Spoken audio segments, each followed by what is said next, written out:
ನನಗೆ 8 ನಿಮಿಷ ಟೈಮ್ ಕೊಡಿ. ಹೊಸದಾಗಿ ಬಂದಿರುವಂಥ GST ರೇಟಿಂದ ಜನರಿಗೆ ಅನುಕೂಲ ಆಗ್ತಿದೆಯಾ ಇಲ್ವಾ ಅನ್ನೋದನ್ನ ತಿಳಿಸ್ಕೊಡ್ತೀನಿ. ಮೊದಲನೇದಾಗಿ ಮುಖ್ಯವಾಗಿ ಅನುಕೂಲ ಆಗ್ತಿರೋದು ಯಾರಿಗೆ ಅಂದರೆ ಸರ್ವಿಸ್ ಮಾಡಿಸೋರಿಗೆ. ಅಂದರೆ ನಿಮ್ಮ ಹತ್ರ ಹಳೆ ಗಾಡಿ ಇದು ಅದನ್ನೇನಾದರೂ ನೀವು ಸರ್ವಿಸ್ ಮಾಡಿಸ್ತೀನಿ ಅನ್ನೋದಾದರೆ ನಿಮಗೆ ಮಿನಿಮಮ್ ಅಂದ್ರೂ 10-20% ಅಷ್ಟು ದುಡ್ಡು ಉಳಿಯುತ್ತೆ. ನಮ್ಮ ಸ್ನೇಹಿತರೊಬ್ಬರು ಆಟೋ ಇಟ್ಕೊಂಡಿದ್ದಾರೆ. ಅವರು ಮೊನ್ನೆ 22ನೇ ತಾರೀಕು ಅವ್ರ ಆಟೋನ ಸರ್ವಿಸಿಗೆ ಬಿಟ್ಟಿದ್ದಾರೆ. ಆ ಟೈಮಲ್ಲಿ ಅವ್ರಿಗೆ ಹತ್ತತ್ರ 1,000 ರೂಪಾಯಿ ಅಷ್ಟು ಬಿಲ್ಲು ಕಮ್ಮಿ ಬಂದಿದೆ. ಅವ್ರು ಏನು ಹೇಳ್ತಾರೆ ಅಂತ ನೀವೇ ಕೇಳಿಸ್ಕೊಳ್ಳಿ. ಸ್ವಲ್ಪ ಮಟ್ಟಿಗೆ ವಾಯ್ಸ್ ಕ್ಲಿಯರ್ ಇಲ್ಲ, ದಯವಿಟ್ಟು ಅಡ್ಜಸ್ಟ್ ಮಾಡ್ಕೊಳ್ಳಿ. ನಂದು ಬಜಾಜ್ BS6 2003 ಮಾಡಲ್. ಗ್ಯಾಸ್ ಇಂಜೆಕ್ಟರ್ ಚೇಂಜ್ ಮಾಡಿದೆ. ಓಕೆ, ಇಂಜೆಕ್ಟರ್ ಚೇಂಜ್ ಮಾಡಿದಾಗ್ಲ ಅದು ಏನಾಯ್ತು, ಈಗ ಕರೆಕ್ಟ್ ಆಗಿ ವರ್ಕ್ ಆಗ್ತಾ ಇದೆ. ಓಕೆ, ಮುಂಚೆ ಎಷ್ಟು ಸರ್ವಿಸ್ ಬರ್ತಿತ್ತು, ಈಗ ಎಷ್ಟು ಬರ್ತಾ ಇದೆ GST ಕಮ್ಮಿ ಆದ್ಮೇಲೆ? GST ಇಂಜೆಕ್ಟರ್ ಒರಿಜಿನಲ್ ಕಾಸ್ಟ್ ಬಂದ್ಬಿಟ್ಟು ನಾನು 22ನೇ ತಾರೀಕು ಚೇಂಜ್ ಮಾಡಿದ್ದು. ಓಕೆ, 1920 80 ಹೇಳಿದ್ರು ಅವ್ರು. ಓಕೆ, ಸೊ ಚೇಂಜ್ ಮಾಡ್ಕೊಂಡು ನಂದೆಲ್ಲ ಆಗೋ ಅಷ್ಟಿಗೆ ನೈಟ್ ಆಗೋಯ್ತು. ಓಕೆ, ನೈಟ್ ಆಗೋಯ್ತು. ಅದು ನೋಡಿದ್ರೆ 2004 ಸ್ಟಾರ್ಟಿಂಗ್ ಪ್ರೈಸ್ ಕೇಳಿದಾಗ 900, ಓಕೆ, 2009 ಚೇಂಜ್ ಆದ್ಮೇಲೆ ನಂದೆಲ್ಲ ರೆಡಿ ಆಗೋ ಅಷ್ಟಿಗೆ ನೈಟ್ ಆಗೋಯ್ತು. ನೈಟ್ ಆಗೋಯ್ತು. ಬಿಲ್ಲಿಂಗ್ ಮಾಡಿದಾಗ ಬಿಲ್ಲಲ್ಲಿ ನೋಡಿದ್ರೆ ಅದು 2400 ಚಿಲ್ಲರೆಗೆ ಹೋಗೈತೆ. Okay, okay, okay. ಹತ್ತತ್ರ ನಿಮ್ಗೊಂದು ನಾನು ಶಾಕ್ ಆಗ್ಬಿಟ್ಟೆ. 10% ಗಿಂತ ಕಮ್ಮಿ ಆಗಿದೆ. ಆಮೇಲೆ ಅಲ್ಲಿ ಮ್ಯಾನೇಜರ್ ಕೇಳಿದಾಗ ಅವ್ರು ಹೇಳಿದ್ರು, ಇದು ಸರ್ GST ಕಡಿಮೆ ಆಗ್ಬಿಟ್ಟೈತೆ, ನಿಮ್ಗೆ ಕಡಿಮೆ ಬಿದ್ದೈತೆ ಅಂತ. ಈಗ ನಿಮ್ಗೆ ಮುಂಚೆಗೂ ಈಗೂ ಎಷ್ಟು ಕಮ್ಮಿ ಆಗ್ಬೋದು ಆಗಿರ್ತದೆ? ಮುಂಚೆ ಇದೇ ರಿಪೇರಿ ಮಾಡಿಸಿದ್ರೆ ಎಷ್ಟು, ಈಗ ಎಷ್ಟು? ಮುಂಚೆ ಇದೇ ರಿಪೇರಿ ಮಾಡಿಸಿದ್ರೆ ಒಂದ್ 5,000 ಮೇಲೆ ಹೋಗ್ತಾ ಐತೆ. ಈಗ ಒಂದು 1,000 ರೂಪಾಯಿ ಡಿಫ್ರೆನ್ಸ್ ಐತೆ. 1,000 ರೂಪಾಯಿ ಡಿಫ್ರೆನ್ಸ್ ಇದೆ. ಹೌದು. ಸರಿ ಸರಿ ಸರಿ ಸರಿ, ಪರವಾಗಿಲ್ವಾ GST ಕಮ್ಮಿ ಆಗಿದ್ದು? GST ಕಡಿಮೆ ಆಗಿರೋದ್ರಿಂದ ನಮ್ಗೆಲ್ಲ ಅನುಕೂಲ ಆಗೈತೆ. ಓಕೆ, ತುಂಬಾ ಸಂತೋಷ ಆಗ್ತಾ ಇದೆ. ನೀವೇನು ಸ್ಕ್ರೀನ್ ಮೇಲೆ ನೋಡ್ತಾ ಇದ್ದೀರಲ್ಲ, ಅದು ಅವ್ರದೇ ಬಿಲ್ಲು. ಅವ್ರು ಹೇಳೋ ಪ್ರಕಾರ ಮುಂಚೆ ನಾನು ಗಾಡಿ ಸರ್ವಿಸಿಗೆ ಬಿಟ್ಟರೆ 5,000 ರೂಪಾಯಿ ಹತ್ರ ಬಿಲ್ ಬರೋದು. ಈಗ ನೋಡಿದ್ರೆ 4,000 ರೂಪಾಯಿ ಬಿಲ್ ಬಂದಿದೆ. ನನಗೆ 1,000 ರೂಪಾಯಿ ಅಷ್ಟು ಕಮ್ಮಿ ಆಗಿದೆ ಅಂತ ಹೇಳ್ತಾ ಇದ್ದಾರೆ. ನೀವು ಯಾವುದೇ ರೀತಿಯಾದ ಗಾಡಿನ ಸರ್ವಿಸಿಗೆ ಬಿಟ್ಟರು ಕೂಡ ನಿಮಗೆ ಮಿನಿಮಮ್ ಅಂದ್ರೂ 10% ಅಷ್ಟು ಬಿಲ್ಲು ಕಮ್ಮಿ ಬರುತ್ತೆ. ಯಾಕೆ ಅಂತ ಅಂದರೆ ಮುಂಚೆ ಆಟೋ ಪಾರ್ಟ್ಸ್ಗಳ ಮೇಲೆ 28% ಅಷ್ಟು GST ಆಗ್ತಿದ್ರು. ಈಗ ಅದನ್ನ ಕಮ್ಮಿ ಮಾಡಿ 18% ಮಾಡಿದ್ದಾರೆ. ನೀವು ನಿಮ್ಮ ಗಾಡಿ ಏನೇ ಪಾರ್ಟ್ಸ್ಗಳನ್ನ ಚೇಂಜ್ ಮಾಡಿದ್ರು ಕೂಡ ಈಗ ನಿಮಗೆ ರೇಟ್ ಕಮ್ಮಿ ಆಗುತ್ತೆ. ಆದರೆ ಒಂದು ವಿಷಯ ಅರ್ಥ ಮಾಡ್ಕೊಳ್ಳಿ, ನೀವು ಸರ್ವಿಸ್ ಸೆಂಟ್ರು ಅಂದರೆ ಶೋರೂಮ್ ಹೋಗ್ಬಿಟ್ರೆ ಮಾತ್ರ ನಿಮಗೆ ಇಮಿಡಿಯೇಟ್ ಆಗಿ ಕಮ್ಮಿ ಆಗೋದು. ಅದು ಬಿಟ್ಬಿಟ್ಟು ನೀವೇನಾದ್ರೂ ಲೋಕಲ್ ಪಾರ್ಟ್ಸ್ ಅಂಗಡಿಗೆ ಹೋಗ್ಬಿಟ್ಟು ಅಲ್ಲಿ ನೀವೇನಾದ್ರು ತಗೋತೀನಿ ಅಂದರೆ ಅಲ್ಲಿ ಇಮಿಡಿಯೇಟ್ ಕಮ್ಮಿ ಆಗಲ್ಲ. ಯಾಕಂದರೆ ಅವ್ರ ಹತ್ರ ಹಳೆ ಸ್ಟಾಕ್ ಇರುತ್ತೆ. ಅವ್ರ ಹತ್ರ ಹಳೆ ಸ್ಟಾಕ್ಗಳು ಕ್ಲಿಯರ್ ಆಗಿ ಹೊಸ ಸ್ಟಾಕ್ ಬಂದ ಮೇಲೇ ನಿಮಗೆ ರೇಟ್ ಕಮ್ಮಿ ಆಗೋದು. ನೀವೇನಾದರೂ ಸರ್ವಿಸ್ ಬಿಡೋದಾಗಿದ್ರೆ ದಯವಿಟ್ಟು ಶೋರೂಮಲ್ಲಿ ಬಿಡಿ.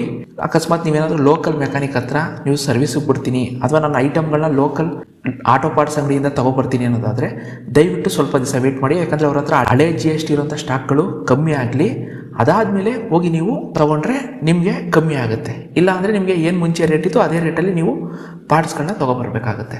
ನೆಕ್ಸ್ಟ್ ಯಾರಿಗೆ ಬೆನಿಫಿಟ್ ಆಗಿದೆ ಅಂತ ನೋಡೋದಾದರೆ, ಹೊಸ ಗಾಡಿ ಯಾರ್ಯಾರು ತೊಗೋತಾ ಇದ್ದಾರೆ ಅವರೆಲ್ಲರಿಗೂ ಬೆನಿಫಿಟ್ ಆಗಿದೆ. ಉದಾಹರಣೆಗೆ ನೀವು ನೋಡೋದಾದರೆ, ಮುಂಚೆ ನೀವೇನಾದರೂ TVS XL 100 ತೊಗೋತೀನಿ ಅಂತ ಹೋಗಿದ್ರೆ ಬೆಂಗಳೂರಲ್ಲಿ ಆನ್ ರೋಡ್ ಪ್ರೈಸು 62,000 ರೂಪಾಯಿ ಇತ್ತು. ಈಗ ಅದು ಕಮ್ಮಿಯಾಗಿ 57,000 ರೂಪಾಯಿಗೆ ಬಂದಿದೆ. ಹತ್ತತ್ರ TVS XL 100 ಮೇಲೆ 5,000 ರೂಪಾಯಿ ಅಷ್ಟು ರೇಟು ಕಮ್ಮಿ ಆಗಿದೆ. ಅದೇ ರೀತಿ ಎಲ್ಲ ಗಾಡಿಗಳ ಮೇಲೂ ಕನಿಷ್ಠ 5,000ದಿಂದ ಶುರುವಾಗಿ 20,000 ರೂಪಾಯಿ ತನಕ ಕಮ್ಮಿ ಆಗಿದೆ. ನಾನು ಪ್ರತಿಯೊಂದು ಗಾಡಿದು ಹೇಳೋಕ್ಕೋಗಲ್ಲ, ಯಾಕೆ ಅಂತಂದರೆ ತುಂಬ ಲೀಸ್ಟ್ ದೊಡ್ಡದಿರುತ್ತೆ. ದಯವಿಟ್ಟು ನೀವು ಶೋರೂಮ್ಗೆ ಹೋಗಿ ವಿಚಾರಿಸಿ, ಖಂಡಿತವಾಗ್ಲೂ ಅವ್ರು ಇದ್ರ ಬಗ್ಗೆ ತಿಳಿಸ್ತಾರೆ. ಹಾಗಾದರೆ ನೀವು ಕೇಳ್ಬೋದು, ಹಾಗಾದ್ರೆ ನಾನು ಹೋಗಿ ಇಮಿಡಿಯೇಟಾಗಿ ಗಾಡಿ ತೊಗೊಳ್ಳ ಅಂದರೆ ದಯವಿಟ್ಟು ತೊಗೋಬೇಡಿ. ಯಾಕೆ ಅಂತ ಹೇಳ್ತೀನಿ ತಿಳ್ಕೊಳ್ಳಿ. ಕಳೆದ 3 ತಿಂಗಳಿಂದ ಸರಿಯಾಗಿ ಗಾಡಿಗಳು ಮಾರಾಟ ಆಗಿಲ್ಲ. ಎಲ್ಲ ಡೀಲರ್ಗಳ ಹತ್ರನೂ ಕೂಡ ಓವರ್ ಸ್ಟಾಕ್ ಇದೆ.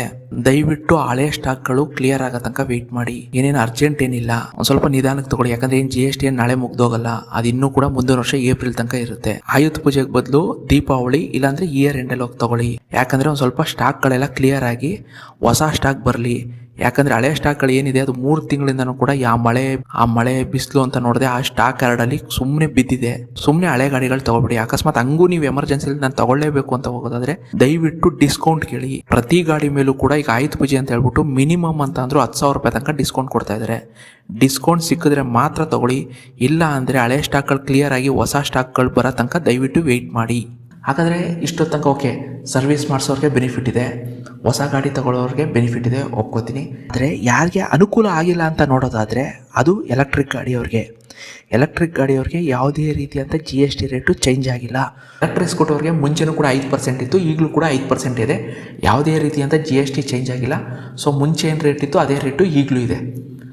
ಹಾಗಾದರೆ ಈಗ ಚೇಂಜ್ ಆಗಿರೋ GST ರೇಟಿಂದ ಯಾರಿಗೆ ತೊಂದರೆ ಆಗಿದೆ ಅಂತ ನೋಡೋದಾದರೆ ಅದು ಒಂದು 350cc ಜಾಸ್ತಿ ಇರೋವಂಥ ಗಾಡಿಗಳನ್ನ ಯಾರ್ಯಾರು ತೊಗೋತಾ ಇದ್ದಾರೆ ಅವ್ರುಗಳಿಗೆ GST ರೇಟಿಂದ ತೊಂದರೆ ಆಗಿದೆ.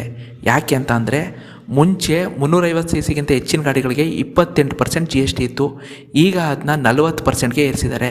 ಉದಾಹರಣೆಗೆ ನೀವು ನೋಡೋದಾದರೆ ಬಜಾಜ್ ಡಾಮಿನಾರ್ ಇರ್ಬೋದು, ರಾಯಲ್ ಎನ್ಫೀಲ್ಡ್ GT 650 ಇರ್ಬೋದು, ಈ ರೀತಿ BMW 1000RR ಇರ್ಬೋದು. ಈ ರೀತಿಯಾದಂಥ ಅಬೋವ್ 350 ಅಂದರೆ 350cc ಜಾಸ್ತಿ ಇರುವಂಥ ಗಾಡಿಗಳ ರೇಟು ಜಾಸ್ತಿ ಆಗಿದೆ. ಎಷ್ಟು ಜಾಸ್ತಿ ಆಗಿದೆ ಅಂದರೆ ಮುಂಚೆ ಇದ್ದಂತೂ GST ರೇಟು 28% ಆಗ್ತಿದ್ರು, ಈಗ ಅದನ್ನ ಜಾಸ್ತಿ ಮಾಡಿ 40%ಗೆ ಏರಿಸಿದ್ದಾರೆ.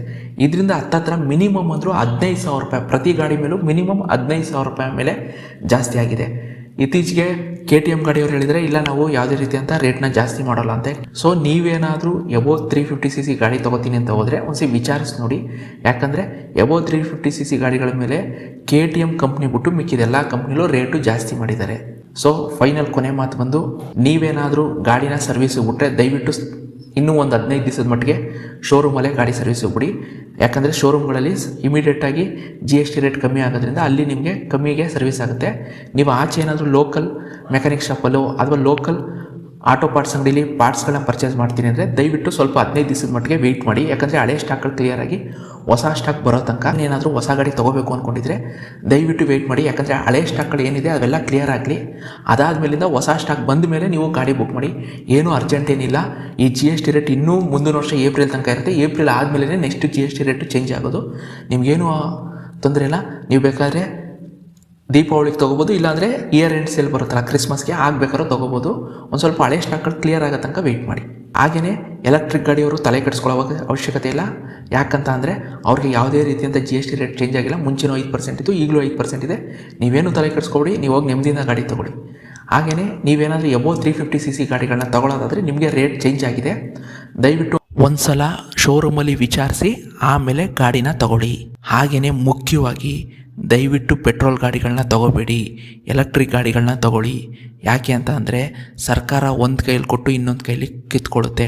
ಉದಾಹರಣೆಗೆ E20 ಆಲ್ರೆಡಿ ಪೆಟ್ರೋಲಲ್ಲಿ ಎಥನಾಲ್ನ 20% ಅಷ್ಟು ಮಿಕ್ಸ್ ಮಾಡಿ ನಿಮ್ಮ ಗಾಡಿಗಳನ್ನ ಕೆಡಿಸಿಟ್ಟಿದೆ. ಇನ್ನು ಮುಂದಕ್ಕೆ E27 E40 ಅಂತ ಹೇಳ್ಬಿಟ್ಟು ಇನ್ನೂ ಎಥನಾಲ್ನ ಮಿಕ್ಸ್ ಮಾಡಿ ನಿಮ್ಮ ಗಾಡಿಗಳನ್ನ ಮುಂದಕ್ಕೂ ಕೂಡ ಕೆಡಿಸುತ್ತೆ. ಆದ್ದರಿಂದ ದಯವಿಟ್ಟು ಪೆಟ್ರೋಲಿಂದ ದೂರ ಇರಿ, ಎಲೆಕ್ಟ್ರಿಕ್ ಗಾಡಿಗಳನ್ನ ತೊಗೊಳ್ಳಿ